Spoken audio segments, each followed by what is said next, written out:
Well, here's a topic I didn't think I'd be getting into, but apparently a whole bunch of people in the sporting world and the entertainment world have sent a letter to Donald Trump saying it's time for you to erect, or rather change your cannabis reform. What that means is what they're saying is, hey, Prez, you need to make weed legal. All right, you're not gonna believe this, but here's some of the names on this letter. Mike Tyson, NBA stars Kevin Durant. Kevin Durant, big star.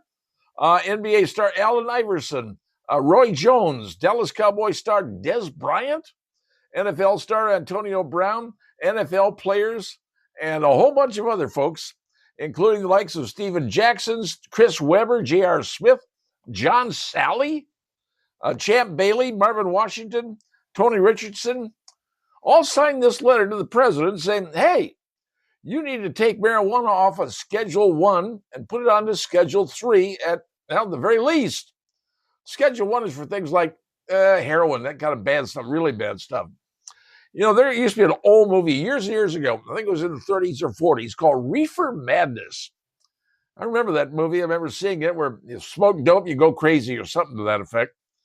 Well, apparently the DEA has decided a long time ago, that marijuana was a Schedule 1 drug.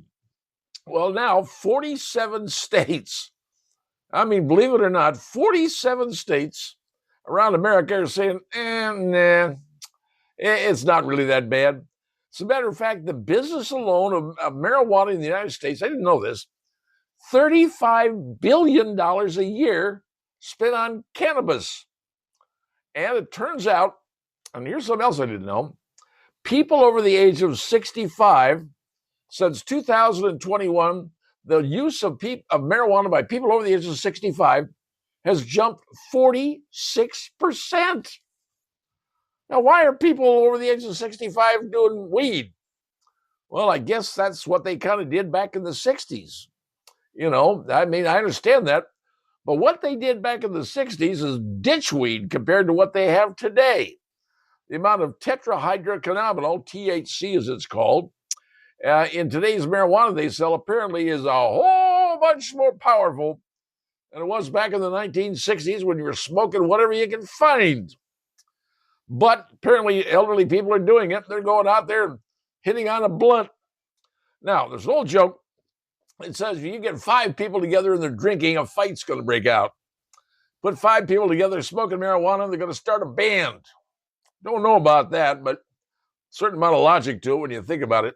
So, should Donald Trump start thinking about saying, hey, we need to move marijuana from a Schedule 1 to a Schedule 3? See, there's another problem.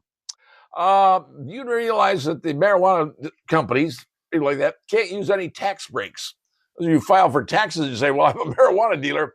Apparently, you're going to have some trouble. Plus, and this one really is a bothersome one, the marijuana people in business, the medical marijuana shops and those kind of things, you see them up in Michigan and now over in Ohio and frankly every other state around us is selling this stuff. They can't use banks. They can't go to a bank because banks aren't going to work with them because banks are federally controlled. So it's all a cash business. And to me, that's kind of dangerous when you think about it because the bad guys are saying, hey, they're dealing in nothing but cash. Let's go over there. Or you can't use your credit card. I guess you're going to buy medical marijuana. I don't think you can. I don't know. I'm guessing you can't use your credit card to buy your medical marijuana if you go to Michigan. You go to Ohio. Or go to anywhere around the United States. Don't know. But is it time the United States change their laws on medical marijuana, on marijuana as a whole, and move it from class 3 to from a class 1 to a class 3? I don't know. I'm still torn on this one, folks, because my concern is people driving high. That's the biggest issue I have. You know, people who are drinking, we've got tests. You blow the test, blow the minimum, 0.08, whatever. We got instruments to test you on that in the highway. Currently, there's no instrument available to test you for, smoking dope when you get pulled over.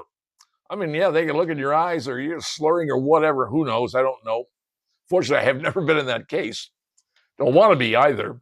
But until they get something that says that they can get people off the road who are driving under the influence of drugs, I'm not really in favor of changing certain laws. I understand what these guys are saying. Apparently, they are older, they got medical issues, they smoke dope. All right, that's their call.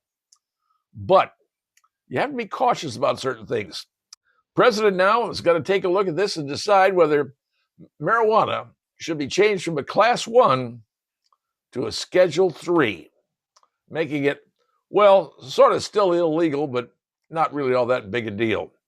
America, are we smoking more dope than we used to? And are old people getting buzzes on? I wasn't aware of that. But apparently, according to the Medical Association, they said from 2021 to 2023, the number of people over the age of 65 toking on weed has gone up 46%. Is that what Americans are doing when they reach old age? Hey, honey, light me up one. Woo!